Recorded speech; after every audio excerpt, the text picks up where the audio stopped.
dia selalu standby untuk mendengar keluhan dan apapun yang kita ingin sampaikan.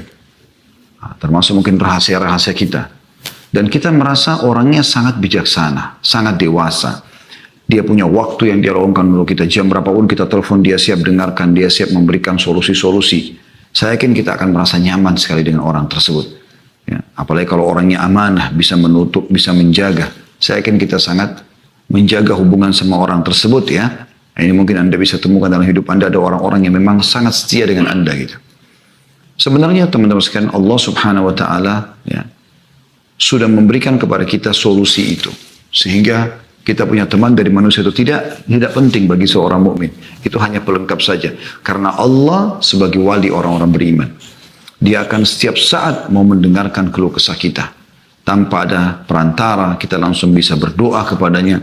Tinggal memuji Allah, membaca salawat para Nabi SAW, lalu kita kemudian menyampaikan hajat kita. Dan Allah menjanjikan dalam Al-Quran, A'udzu billahi minasyaitonir rajim, wa idza sa'alaka 'ibadi anni fa inni qarib. Hai Muhammad, kalau ditanyakan kepadamu dari hamba-hambaku tentang aku, katakan aku sangat dekat.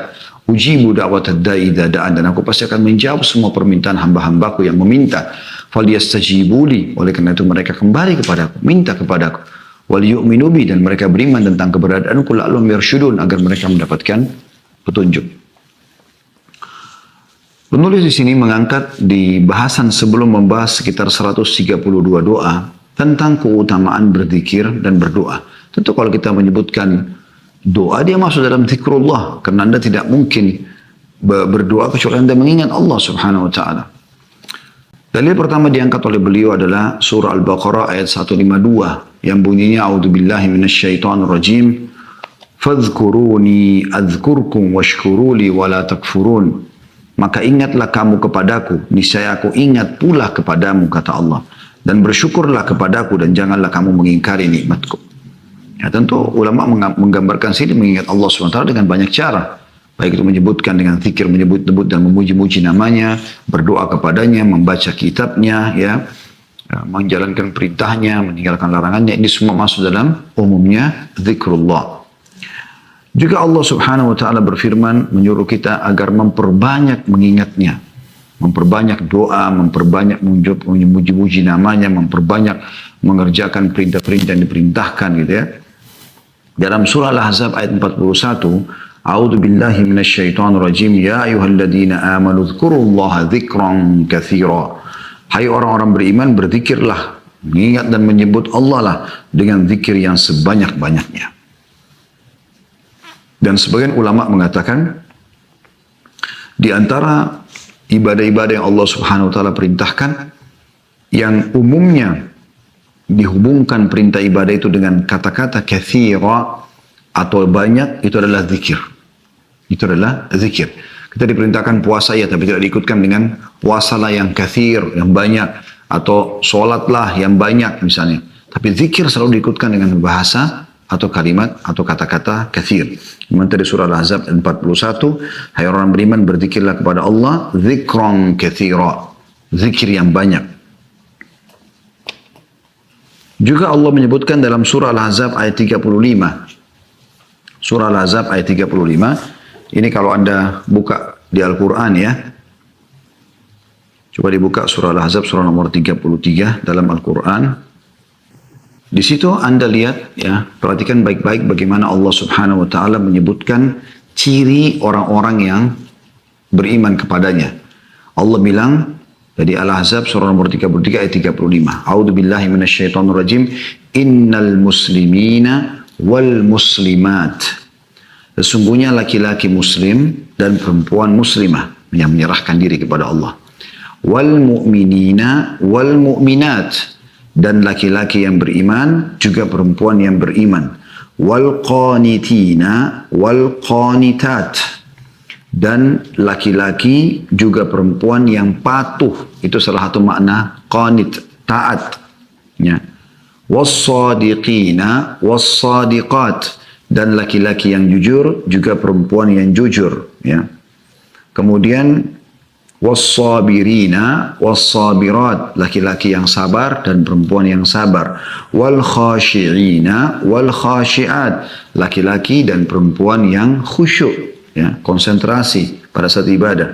Wal mutasaddiqina wal mutasaddiqat, laki-laki dan perempuan yang suka bersedekah. Was-saimina was-saimat, laki-laki dan perempuan yang suka berpuasa. Wal hafidhina furujahum wal hafidhat, dan laki-laki dan perempuan yang menjaga kemaluannya dari perbuatan yang haram. Ya, kemudian Allah sebutkan di saksi bahasan kita, wadzakirinallaha, perhatikan ada kata-kata di situ, katsiran, wadzakirat. Dan laki-laki juga perempuan yang banyak berzikir kepada Allah. A'addallahu lahum maghfiratan wa ajran 'azima. Allah telah menyediakan bagi mereka ampunan dan pahala yang besar. Perhatikan, kata-kata di atas tidak dihubungkan dengan kata-kata kathir. Seperti misalnya, wal mutasaddiqina wal mutasaddiqat, laki-laki dan perempuan yang suka bersedekah. Tapi Allah tidak katakan ada banyak. Begitu juga dengan puasa. Tapi khusus zikir Allah subhanahu wa ta'ala datangkan ya, dengan kata-kata kathir. Kemudian juga Allah subhanahu wa ta'ala menyebutkan, teman-teman sekalian, beliau mengangkat dalil istilahnya surah Al-A'raf ayat 205. Surah Al-A'raf ayat 205. A'udzu billahi minasyaitonir rajim.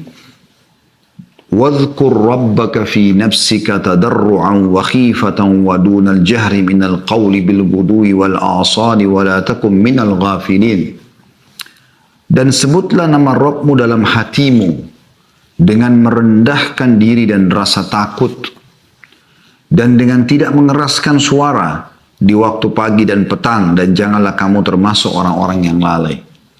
Allah subhanahu wa ta'ala menyuruh kita berzikir, menyebut nama-namanya dan juga berdoa kepadanya, membaca kitabnya.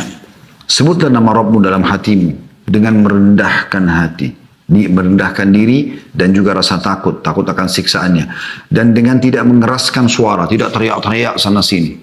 Ya, karena Allah SWT maha mendengar. Di waktu pagi dan petang, jangan pernah luput, selalu berzikir dan berdoa kepada Allah, dan jangan kamu termasuk orang-orang yang lalai. Rasulullah SAW bersabda, setelah menyebutkan beberapa ayat, beliau mengangkat hadis Nabi SAW, dimulai dengan hadis Bukhari, jadi 2 halaman 208. Yang bunyinya, kata Nabi SAW, Mathalul ladhi yadhkuru rabbahu wal ladhi la yadhkuru rabbahu, mathalul hayyi wal mayyit.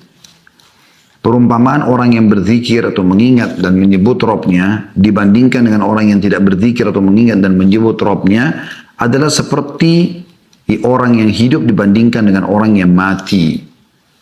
Dan dalam lafadznya Imam Muslim, kalau teman-teman sudah ada yang pegang bukunya di halaman 3 ya, di footnote nomor 1, itu bunyinya mathalul baitil ladzi yuzkarullahu fihi wal baitil ladzi la yuzkarullahu fihi mathalul hayyi wal mayyit. Perumpamaan atau perbandingan antara rumah yang di dalamnya Allah diingat dan disebut dengan rumah yang di dalamnya Allah tidak diingat dan disebut adalah seperti perbandingan antara orang yang hidup dan orang yang mati. Jadi bayangkan bagaimana Nabi SAW menggambarkan orang yang sering lisannya berdoa, berzikir ya. Ini menyebut-nyebut Allah subhanahu wa ta'ala, berkeluh kesah dengan dia. Maka itu digambarkan dengan orang yang hidup. Sementara orang yang sama sekali tidak pernah mengingat Tuhannya, baik dalam keadaan dia lapang, dia susah, maka ini seperti orang yang mati. Artinya tidak berfungsi lagi. Seorang penyair mengatakan, teman-teman sekalian, janganlah kau minta kepada manusia yang kalau kau minta kepadanya, maka dia akan marah.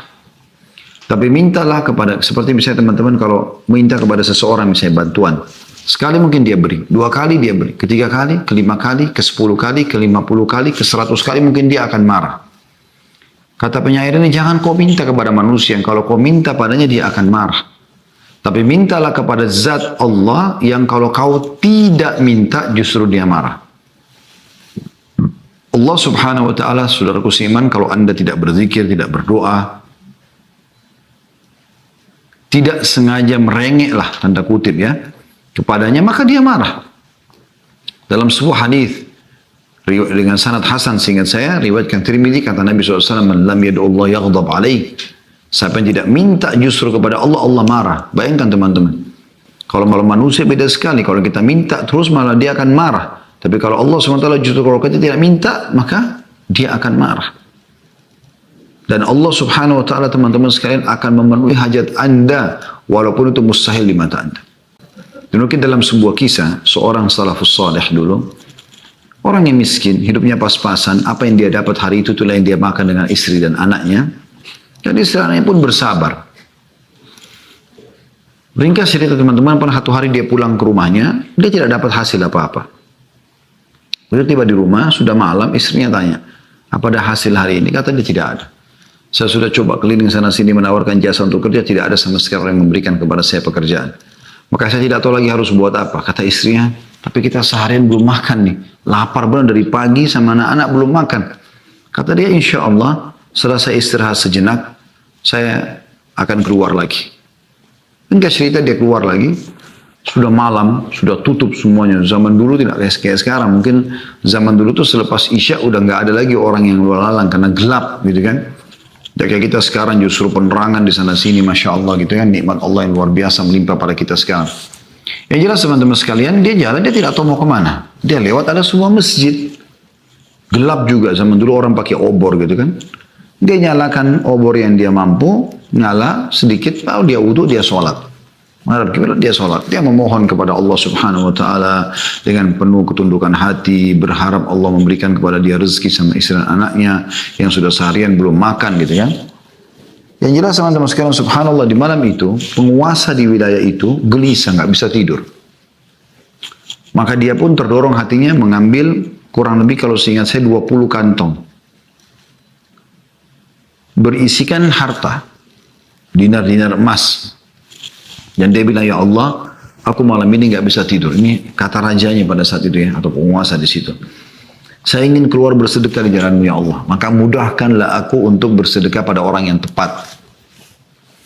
Subhanallah, dia jalan, dikatakan dalam kisah ini, penguasa di wilayah itu pun mengatakan, saya tidak akan memegang tali kekangan kuda saya, Allah, saya akan membiarkan kuda ini jalan di mana tempat yang kau pandu. Ringkas cerita dia jalan, subhanallah, kudanya mampir di masjid yang tadi ada orang soleh yang miskin itu. Dia pun heran, kenapa kok kudanya mampir di masjid? Lalu dia turun, dia masuk ke dalam, kena gelap ya, ada salah satu obor kecil di dekat mihrab yang menyala. Dia pun mendekat, lalu dia dengar ada orang sedang berdoa, lalu kemudian dia dengarkan doa. Di antara potongan doa dia mengatakan, ya Allah, sesungguhnya Engkau tahu, aku tidak ada tempat bergantung lagi kecuali Engkau. Sudah seharian aku dan istri anakku belum makan, maka mudahkan buat kami makanan hari ini. Setelah selesai dia berdoa, orang raja ini kemudian atau penguasa ini menepuk pundaknya sambil mengatakan, hai fulan, aku telah mendengarkan doamu tadi. Dan ketahuilah, aku adalah penguasa di wilayah ini. Aku niat malam ini keluar untuk bersedekah karena Allah. Maka ini ada 20 kantong dinar emas aku berikan kepada kamu. Dan ketahuilah kalau seandainya kau punya hajat apapun, maka saya akan memberikan kepadamu. Tinggal kau datang ke istana, saya akan berikan. Ya. Karena dia merasa, si raja ini merasa pada saat dia mau sedekah, Allah pandu ke orang ini kita. Maka yang luar biasa adalah yang jadi saksi bahasan kita, jawaban orang miskin itu justru. Perhatikan ini yang kita ingin titik beratkan ya. Sekali lagi ini yang kita ingin titik beratkan. Ini benang merah yang harus kita garis bawahi dan kita tarik lurus dan kita ambil pelajaran darinya. Yaitu kata dia apa? Orang miskin berkata pada raja tersebut, kalau seandainya saya pun punya hajat, maka saya tidak akan datang kepada Anda. Tapi saya akan datang kepada Allah yang telah mengutus Anda datang kepada aku. Allah subhanahu wa ta'ala bisa menggerakkan orang ya untuk datang memenuhi hajat kita. Mohon kepada Allah subhanahu wa ta'ala. Tentu ada cara-cara diterima doa, diantaranya harus dengan penuh keyakinan. Karena kata Nabi SAW, Udu'u rabbakum muqinuna bil ijabah. Berdoalah kalian dalam kondisi, kalian yakin Allah akan menerima doa kalian. Karena sesungguhnya Allah tidak menerima doa dari hati yang lalai. Ya, sebagaimana lanjutan hadis. Kemudian hadis selanjutnya yang diangkat oleh beliau adalah hadis yang mulia juga.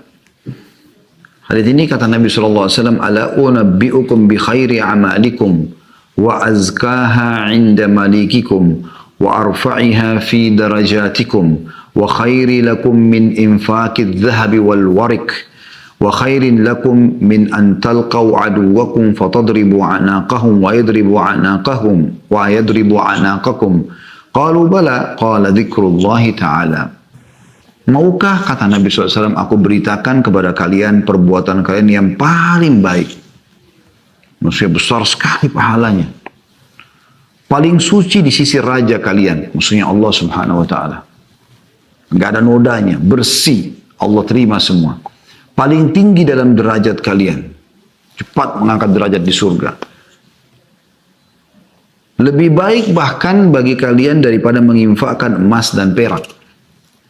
Bersedekah dengan emas, perak pun dikalahkan dengan amal ini. Dan lebih baik bagi kalian daripada bertemu dengan musuh kalian lantas kalian memenggal leher mereka, membunuh orang kafir di medan perang, pahalanya besar. Dan mereka memenggal leher kalian atau kalian pun terbunuh mati syahid. Bayangkan keutamaannya luar biasa. Apa jawaban sahabat setelah dengar semua itu? Tentu wahai Rasulullah. Tentu wahai Rasulullah. Bayangkan ya, kita coba hitung keutamaannya. Kata Nabi SAW, maukah aku beritahukan kepada kalian perbuatan yang paling baik, paling besar pahalanya? Satu. Yang kedua, paling suci di sisi raja kalian, bersih, semua diterima. Yang ketiga, paling tinggi dalam derajat kalian. Ya. Yang keempat, lebih baik daripada kalian menginfakkan emas dan perak. Yang kelima, lebih baik bagi kalian daripada kalian bertemu dengan musuh kalian lantas kalian memenggal leher mereka atau mereka memenggal leher kalian. 5 keutamaan sekaligus. Jihad, infak, semuanya dikalahkan dengan ini. Maka kata para sahabat, tentu ya Rasulullah. Kita pun kalau hidup di zaman itu pasti kita mengatakan, tentu ya Rasulullah, amal apa nih? Lalu kata Nabi SAW sebuah kalimat sederhana. Berzikir atau mengingat dan menyebut Allah Ta'ala. Hadis ini riwayat Tirmidzi jilid 5 halaman 459 dan Ibnu Majah jilid 2 halaman 1245. Nah, ini luar biasa. Ya. Bagaimana seseorang mendapatkan keutamaan berzikir kepada Allah SWT, berdoa kepada Allah SWT. Tentu kalau kita bisa sudah bilang tadi, kalau kita menyebutkan zikir, doa masuk di dalamnya. Ya. Kemudian sabda Rasulullah SAW juga di dalam sebuah hadis yang diriwayatkan Bukhari jilid 8 halaman 171 dan juga Muslim jilid 4 halaman 2061. Kata Nabi SAW, yaqulullahu ta'ala, Allah yang maha tinggi telah berfirman, ana inda dhanni abdi bi wa ana ma'ahu idza dzakarani. Aku selalu bertindak menurut prasangkaan hambaku kepadaku. Kalau dia sangka baik, Allah akan kasih. Walaupun dia sakit, walaupun ada cobaan, dia sangka baik, oh pasti ini pasti baik buat saya. Ya, maka Allah akan berikan seperti apa yang dia sangkakan. Wa ana ma'hu idza dzakarani, dan aku selalu bersamanya bila dia berzikir atau mengingat dan menyebutku. Ya, tentu doa di antaranya. Fa in dzakarani fi nafsi dzakartu fi nafsi. Kalau dia mengingatku dalam dirinya, maka aku pun akan mengingatnya dalam diriku. Wa in dzakarni fi mala'in dzakartu fi mala'in khairin minhum. Dan kalau saya dia menyebut namaku di hadapan kumpulan orang-orang, maka aku akan menyebutkannya dalam kumpulan hamba-hamba yang lebih baik daripada mereka. Wa in taqarraba ilayya shibran taqarrabtu ilayhi dhira'an. Dan kalau hamba tersebut mendekatkan diri kepada aku 1 jengkal, maka aku akan mendekat kepadanya 1 hasta. Wa in taqarraba ilayya dhira'an taqarrabtu ilayhi ba'an. Dan jika dia mendekatkan diri kepada aku 1 hasta, maka aku akan mendekat kepadanya 1 depa. Wa in atani yamshi ataitu harwala. Dan jika dia datang kepadaku dengan berjalan, maka aku akan mendatanginya dengan berjalan cepat. Ya. Jadi di sini kita lihat bagaimana potongannya. Wa idza dzakarani fi nafsi dzakartu fi nafsi. Wa in dzakarani fi mala'in dzakartu fi mala'in khairin min. Kalau seandainya dia menyebutku di dirinya, maka aku akan juga menyebutnya di diriku. Dan kalau dia menyebutku di depan orang banyak, dalam kondisi sedikit, tidak ada orang ataupun dia rame-rame, tetap dia berdoa kepada Allah, berzikir kepada Allah, Allah pun akan mengingatnya lebih baik daripada di depan kelompok, lebih baik daripada manusia itu tersebut, yaitu para malaikat tentunya. Juga Abdullah bin Busr radhiyallahu anhu berkata bahwa seorang laki-laki pernah berkata, wahai Rasulullah, sesungguhnya syariat Islam telah banyak bagiku. Oleh karena itu beritahukan aku sesuatu yang aku pegang teguh. Beliau bersabda, la yazaru lisanuka ratban min dzikrillah. Hendaklah lidahmu selalu basah dengan zikir atau mengingat dan menyebut Allah. Hadis ini riwayat Tirmidzi jilid 5 halaman 458. Termasuk dalam zikir juga saya bilang tadi adalah membaca Al-Quran. Sebagaimana diangkat juga dalil oleh beliau di sini, hadis yang diriwayatkan Tirmidzi jilid 5 halaman 175. Yang bunyinya kata Nabi SAW, man qara harfan min kitabillah falahu bihi hasanah wal hasanatu bi asyri amsalihha la aqulu alif lam mim harf walakin alifun harfun wa lamun harfun wa mimun harf. Barang siapa yang membaca satu huruf dari kitab Allah atau Al-Quran, maka dia mendapatkan satu kebaikan. Dan satu kebaikan itu dilipat gandakan menjadi 10 kali lipat. Aku tidak mengatakan alif lam mim itu satu huruf, akan tapi alif satu huruf, lam satu huruf dan mim satu huruf. Hadis riwayat Tirmidzi di 5 halaman 175. Nah, jadi ini luar biasa gitu. Zikrullah, mengingat Allah Subhanahu wa taala dengan segala macam jenisnya tadi. Baik menyebut nama-nama dan sifat Allah, ya bersyukur dan segala macam, berdoa, juga membaca Al-Quran. Ini semua masuk dalam rangkaian zikrullah yang luar biasa gitu. Juga Uqbah bin Amir radhiyallahu anhu meriwayatkan sebuah riwayat yang unik ya. Dia berkata, kharaja Rasulullah sallallahu alaihi wasallam wa nahnu fis suffah. Satu hari pernah Rasulullah SAW keluar menemui kami sementara kami di Suffah. Suffah ini sebuah tempat kurang lebih bisa menampung 300 orang di belakang rumah Nabi SAW. Umumnya ditempati oleh orang miskin di Madinah untuk belajar dari Nabi SAW. Kata Uqbah bin Amir radhiyallahu anhu, kharaja Rasulullah SAW wa nahnu fis Suffah. Satu hari pernah Rasulullah SAW keluar menemui kami sementara kami di Suffah. Faqala ayyukum yuhibbu an yaghduwa kulla yawmin ila buthanin aw ila al-aqiq. Siapa di antara kalian yang ingin pada saat atau setiap hari dia keluar ke Buthan dan Aqiq, dua lembah di Madinah. Lembah ini waktu itu belum berpenghuni ya. Dan di situ sering kali lewat unta-unta liar, tidak ada pemiliknya gitu. Kata Nabi SAW, fayati yaminhu binaqataini qaumawaini fi ghairi ithmin wala qati'atir rahim.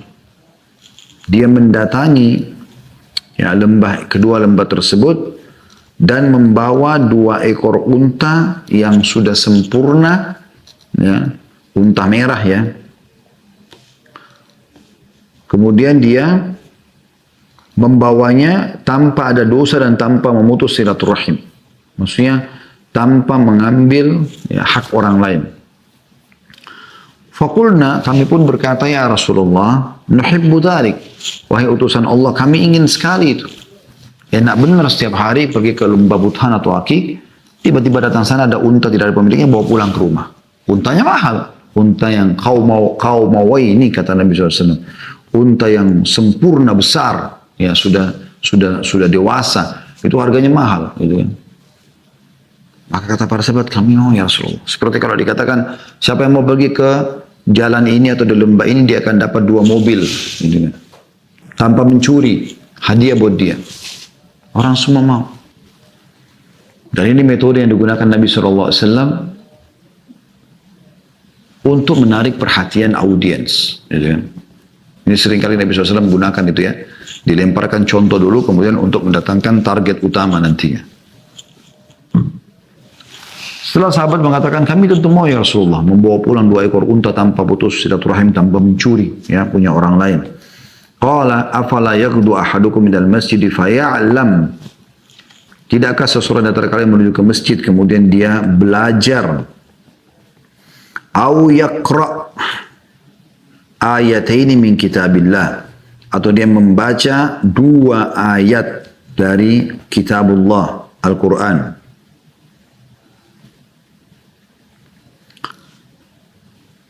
Khairun lahu min naqatain. 2 ayat tadi lebih baik daripada 2 ekor unta. Wa thalathun khairun lahu min thalath. Dan 3 ayat Al-Quran lebih baik daripada 3 ekor unta. Wa arba'un khairun lahu min arba'ah. Dan 4 ekor unta lebih baik daripada 4 ayat lebih baik daripada 4 ekor unta. Wa min a'dadihinna minal ibil. Dan begitulah hitungan kelipat gandaan seterusnya ya terhadap jumlah-jumlah unta tersebut. Hadis ini riwayatkan Muslim di 1 halaman 553. Juga Nabi SAW memastikan kalau ada orang yang duduk tidak berzikir, tidak berdoa, tidak mengingat Allah sama sekali, semua kelalaian isinya, maka ini bisa diancam dengan kenanya hukuman dari Allah Subhanahu wa taala. Oleh itu teman-teman, momen-momen banyak sekali ya. Nabi SAW tidak lewat padanya kesempatan melihat kebaikan atau mendengar kebaikan kecuali beliau memohon agar diberikan kebaikan tersebut, dan kalau seandainya ada keburukan maka beliau memohon agar diselamatkan dari keburukan itu. Ya.